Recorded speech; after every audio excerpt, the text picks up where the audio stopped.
ಇರುವಂತಹ ಕೆಲವೊಂದು ಸ್ಥಳಗಳಲ್ಲಿನ ನಿಗೂಢ ಶಕ್ತಿ ಕೆಲವೊಂದು ಬಾರಿ ನಂಬದಂತವರನ್ನು ಮೂಕವಿಸ್ಮಿತರನ್ನಾಗಿಸುತ್ತಾ ನಂಬುವಂತಹ ಸ್ಥಿತಿಯನ್ನ ನಿರ್ಮಾಣ ಮಾಡಿಬಿಡುತ್ತವೆ. ಅಂತಹ ಶಕ್ತಿಗಳು ಇಂದಿಗೂ ನೋಡುತ್ತಿದ್ದಂತೆ ವಿಸ್ಮಯವನ್ನ ಸೃಷ್ಟಿ ಮಾಡಿಬಿಡುತ್ತವೆ. ಯಾವುದಾದ್ರೊಂದು ರೂಪದಲ್ಲಿ ತಮ್ಮನ್ನ ತಾವು ಮೈಮರೆಯುವಂತೆ ಮಾಡಿಬಿಡುತ್ತವೆ. ಇನ್ನೊಂದು ಬಾರಿ ಎಲ್ಲರನ್ನ ಬೆಚ್ಚಿ ಬೀಳಿಸುತ್ತಾ ಭಯವನ್ನ ಹುಟ್ಟಿಸುತ್ತವೆ. ಎಲ್ಲರನ್ನೂ ಭಯ ಹುಟ್ಟಿಸುವಂತಹ, ಬೇಡಿದ್ದನ್ನ ನೆರವೇರಿಸುವಂತಹ ವಿಸ್ಮಯಕಾರಿ ಶಕ್ತಿಯೇ ನಮ್ಮ ಇಂದಿನ ದೇವರಾಟ. ಈ ಭೂಮಂಡಲವೇ ಒಂದು ವಿಸ್ಮಯಕಾರಿ ತಾಣ, ವಿಚಿತ್ರಗಳನ್ನು ಸೃಷ್ಟಿಸೋ ರಹಸ್ಯಕಾರಿ ತಾಣ.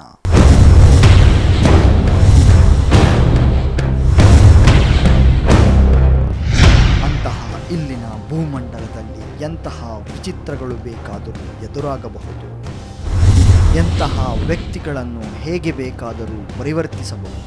ಇದು ಆಗುವುದೇ ಇಲ್ಲ, ಯಾರಿಂದಲೂ ಸಾಧ್ಯವಿಲ್ಲ ಎಂದುಕೊಂಡರೂ ಅದು ನಡೆದೇ തീರುತ್ತೆ. ಅಂತಹ ಅಗೋಚರ ಶಕ್ತಿಗಳನ್ನು ತನ್ನ ಒಡಲಲ್ಲಿ ಇಟ್ಟುಕೊಂಡಿರೋ ಈ ಭೂಮಿಯ ಮೇಲೆ ಇರುವಂಥ ಪ್ರತಿಯೊಂದು ಜೀವಿಗಳಲ್ಲೂ, ಪ್ರತಿಯೊಂದು ಮರಗಿಡಗಳಲ್ಲೂ ಅದರದ್ದೇ ಆದಂಥ ಒಂದು ಶಕ್ತಿ ಅಡಕವಾಗಿರುತ್ತೆ ಅನ್ನೋದನ್ನು ಸಾರಿ ಸಾರಿ ಹೇಳುತ್ತಲೇ ಬಂದಿದೆ. ಅಂತಹ ಎಲ್ಲರನ್ನ ಚಕಿತಗೊಳಿಸುತ್ತಿರೋ, ಅನೇಕ ಸಮಸ್ಯೆಗಳನ್ನು ದೂರ ಮಾಡುತ್ತಿರೋ ಈ ಗುಹೆಯಲ್ಲಿನ ಒಂದು ವಿಸ್ಮಯಕಾರಿ ಶಕ್ತಿ. ಇಲ್ಲಿನ ವಿಸ್ಮಯಕಾರಿ ಗುಹೆ ಎಂದರೆ ಸಹಸ್ರಾರು ಜನರಿಗೆ ಭಕ್ತಿಯೂ ಹೌದು, ಭಯವೂ ಹೌದು. ಅಂತಹ ಭಯ ಹುಟ್ಟಿಸುತ್ತಿರೋ, ನಂಬಿಕೆ ಇಟ್ಟು ಭಕ್ತಿಯಿಂದ ಬೇಡಿದಂಥವರಿಗೆ ಸಮಸ್ಯೆಗಳನ್ನು ದೂರ ಮಾಡುತ್ತಾ, ನಂಬದಂಥವರಿಗೆ, ತಪ್ಪು ಮಾಡಿದಂಥವರಿಗೆ ಕ್ಷಣಾರ್ಧದಲ್ಲೇ ಶಿಕ್ಷೆ ನೀಡುತ್ತಾ ತನ್ನ ಚಮತ್ಕಾರಗಳನ್ನು ಮಾಡುತ್ತಿರೋ ಇಲ್ಲಿನ ಒಂದು ಗುಹೆಯಲ್ಲಿನ ವಿಸ್ಮಯಕಾರಿ ಶಕ್ತಿ. ಮಾಡಿದ್ರೆ ಶಿಕ್ಷೆ ಅಲ್ಲೇ ಇದೆ ಅನ್ನೋದು ತಕ್ಷಣದಲ್ಲೇ ಗೊತ್ತಾಗುತ್ತೆ ನಮಗೆ.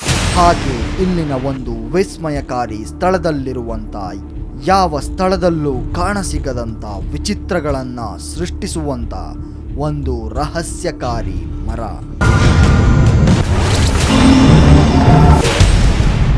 ಹಾಗೆ ಮಕ್ಕಳಿಲ್ಲ ಎಂದು ಚಿಂತಿಸುವಂಥ ಎಷ್ಟೋ ಜನರು ಇಲ್ಲಿನ ವಿಸ್ಮಯಕಾರಿ ಗುಹೆ ಬಳಿ ಬಂದು ಹೋದ ನಂತರ ಇಲ್ಲಿನ ಸ್ಥಳದಲ್ಲಿ ಚಮತ್ಕಾರಗಳನ್ನು ಮಾಡುತ್ತಿರೋ ರಹಸ್ಯಕಾರಿ ಮರವನ್ನು ಸುತ್ತುವರಿದರೆ ಸಾಕು, ಮಕ್ಕಳ ಭಾಗ್ಯ ಲಭಿಸುತ್ತಿರುತ್ತದೆ. ನಮಗೆ 2.5 ವರ್ಷ 3 ವರ್ಷದಿಂದ ಮಕ್ಕಳಿಲ್ಲ. ಮದುವೆ ಆಗಿ 10 ವರ್ಷ ಆಯಿತು. ಆದರೆ ಪ್ರತಿ ವರ್ಷ ಇಲ್ಲಿ ಬರ್ತಾನೆ. ಮೋಸ್ಟ್ ಇಂಪಾರ್ಟೆಂಟ್ ಅದಲ್ಲಿ ಮರ ಇರೋದು. ಹಾಗೆ ತಮ್ಮ ಮನಸ್ಸಿನಲ್ಲಿರೋ ಆಸೆಗಳನ್ನು ಈಡೇರಿಸುತ್ತಿರೋ ಇಲ್ಲಿನ ವಿಸ್ಮಯಕಾರಿ ಸ್ಥಳಕ್ಕೆ ಬಂದು ಯಾರಾದರೂ ತಮ್ಮ ಜೀವನದಲ್ಲಿ ಕಿರುಕುಳ, ಹಿಂಸೆಯನ್ನ ನೀಡುತ್ತಿದ್ದರೆ ಅಂತಹ ಸಮಯದಲ್ಲಿ ಇಲ್ಲಿನ ಸ್ಥಳಕ್ಕೆ ಬಂದು ವಿಸ್ಮಯಕಾರಿ ಮರದ ಬಳಿ ಒಪ್ಪಿಸಿದರೆ ಸಾಕು, ಕ್ರೂರಿಗಳು ಶಾಂತವಾಗುತ್ತಾರೆ. ಬೇಜಾರಾಗೋಗಿತ್ತು. ಬೇಜಾರಾಗಿ ಬರ್ಕೆಲ್ಲ ಬರ್ಕ ಹತ್ಕೊ ಹೋಗವನಿ, ಆ ಥರ ಎಲ್ಲ ತೊಂದರೆ ಆಗಿತ್ತು. ಒಬ್ಬಳೇ ಕೂತು ಹತ್ಬಿಟ್ಟು ಹೋಗವನಿ. ಇವರ ಹೆಸರು ಇಂದ್ರಾಣಮ್ಮ ಅಂತ. ಹಾಗೆ ಅದೊಂದು ಬಾರಿ ಅಕ್ಕಪಕ್ಕದ ಮನೆಯವರು ಇಲ್ಲಸಲ್ಲದ ಮಾತುಗಳನ್ನಾಡುತ್ತಾ ಇವರಿಗೆ ಚಿತ್ರಹಿಂಸೆ ನೀಡಲು ಆರಂಭಿಸಿದರು. ಹಾಗೆ ತಮ್ಮ ಮಕ್ಕಳಿಗೆ ಮದುವೆ ಮಾಡಲು ವಧುವಿಗಾಗಿ ಹುಡುಕಾಟ ನಡೆಸುತ್ತಿದ್ದಾಗ ಇನ್ನೇನು ಈ ವಧು ನಮ್ಮ ಮಗನಿಗೆ ಸರಿಹೊಂದುತ್ತೆ ಎಂದುಕೊಳ್ಳುತ್ತಾ ಮದುವೆಗೆ ಸಿದ್ಧಪಡಿಸಿಕೊಳ್ಳುತ್ತಿದ್ದಂತೆ ವಧುವಿನ ತಂದೆ ತಾಯಿಗೆ ಇವರ ಶತ್ರುಗಳು ಇಲ್ಲಸಲ್ಲದ ಮಾತುಗಳನ್ನು ಹೇಳಿ ಮದುವೆ ನಡೆಯದಂತೆ ಮಾಡಿಬಿಡುತ್ತಿದ್ದರು.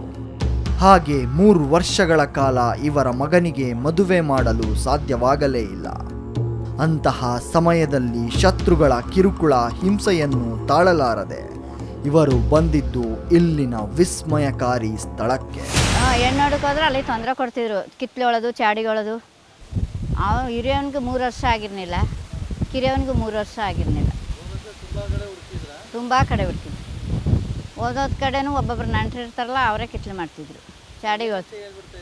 ಅದೇ ಏನಾದ್ರು ಒಂದು ಇದ್ದೇ ಇರ್ತವಲ್ಲ, ಹುಡುಗ ಇಲ್ಲ, ನನ್ನ ಅವ್ರ ಅಮ್ಮ ಜೋರು ಅನ್ನೋದಿಲ್ಲ, ಹುಡುಗ ಸರಿ ಇಲ್ಲ ಅನ್ನೋದು, ಏನಾದ್ರು ಈ ಥರ. ಅದೇ ಹೇಳೋವ್ರ ಮಾತೇ ಜಾಸ್ತಿ ಆಯ್ತಿತ್ತಲ್ಲ, ಕೊಡ್ತಿರ್ಲಿಲ್ಲ.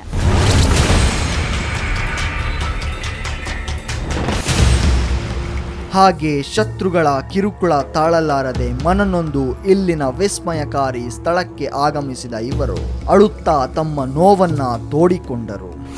ಹಾಗೆ ತಮ್ಮ ನೋವನ್ನ ತೋಡಿಕೊಂಡ ಇವರಿಗೆ ಒಂದು ವಿಸ್ಮಯ ನಡೆಯಿತು, ಒಂದು ವಿಚಿತ್ರ ನಡೆಯಿತು.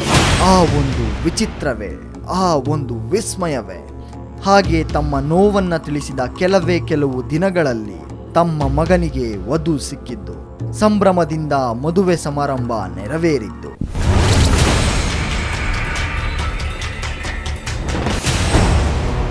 ಕಿರುಕುಳ ನೀಡಿ ಚಾಡಿ ಮಾತುಗಳಿಂದ ಹಿಂಸೆ ನೀಡುತ್ತಿದ್ದಂಥ ಶತ್ರುಗಳು ಶಾಂತ ರೂಪಕ್ಕೆ ಬರುವಂತರಾಗಿದ್ದು, ಇವರ ಕುಟುಂಬ ಸುಖ ಜೀವನ ನಡೆಸುವಂತಾಗಿತ್ತು. ಬೇಜಾರಾಗೋಗಿತ್ತು. ಬೇಜಾರಾಗಿ ಬಸಪ್ಪನಿಗೆಲ್ಲ ಬಿಲ್ಪತ್ರ ಬರ್ಕೆಲ್ಲ ಚಚ್ಕೊಬಿಡ್ಕ ಹತ್ಕೊ ಹೋಗವ್ನಿ. ಆ ಥರ ಎಲ್ಲ ತೊಂದರೆ ಆಗಿತ್ತು. ಒಬ್ಬಳೇ ಕೂತು ಹತ್ಬಿಟ್ಟು ಹೋಗವ್ನಿ. ಇಬ್ಬರು ಮಕ್ಳಿಗೂ ಮದುವೆನೂ ಆಯಿತು.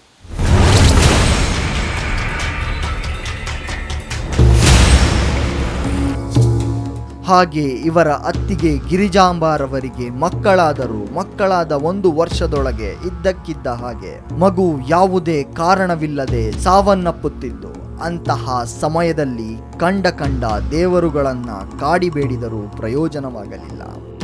ಹಾಗೆ ಇವರ ಅತ್ತಿಗೆ ಗಿರಿಜಾಂಬಾರವರಿಗೆ 4 ಮಕ್ಕಳು ಇದ್ದಕ್ಕಿದ್ದ ಹಾಗೆ ಸಾವನ್ನಪ್ಪಿದ್ದು, ಮಕ್ಕಳಾಯಿತು ಮಕ್ಕಳಿಲ್ಲ ಎನ್ನುವ ಚಿಂತೆ ದೂರಾಯಿತು ಎನ್ನುತ್ತಿದ್ದಂತೆ ಮಕ್ಕಳು ಸಾವನ್ನಪ್ಪುತ್ತಾ ಸಾಗಿದ್ದು, ಗಿರಿಜಾಂಬ ಅವರ ಜೀವನ ಒಂದು ರೀತಿಯಲ್ಲಿ ನರಕದಂತೆ ಅನುಭವವಾಗುತ್ತಾ ಹೋಯಿತು. ಗಿರಿಜಾಂಬ ದಂಪತಿಗಳಿಗೆ ಮಕ್ಕಳ ಭಾಗ್ಯ ಲಭಿಸಿತು ಎನ್ನುತ್ತಿದ್ದಂತೆ ಸಾವನ್ನಪ್ಪುತ್ತಿದ್ದ ಮಕ್ಕಳನ್ನ ಉಳಿಸಿಕೊಳ್ಳಲು ಕಂಡ ದೇವರುಗಳನ್ನ ಪೂಜಿಸಿದ್ರು. ಪ್ರಯೋಜನವಾಗದಿದ್ದಾಗ ಇಲ್ಲಿನ ವಿಸ್ಮಯಕಾರಿ ಸ್ಥಳಕ್ಕೆ ಆಗಮಿಸಿದ ದಂಪತಿಗಳಿಗೆ ಮಕ್ಕಳ ಭಾಗ್ಯ ಲಭಿಸುತ್ತಾ? ಅದು ಹೇಗೆ ನೋಡೋಣ ಒಂದು ಸಣ್ಣ ಬ್ರೇಕ್ನ ನಂತರ.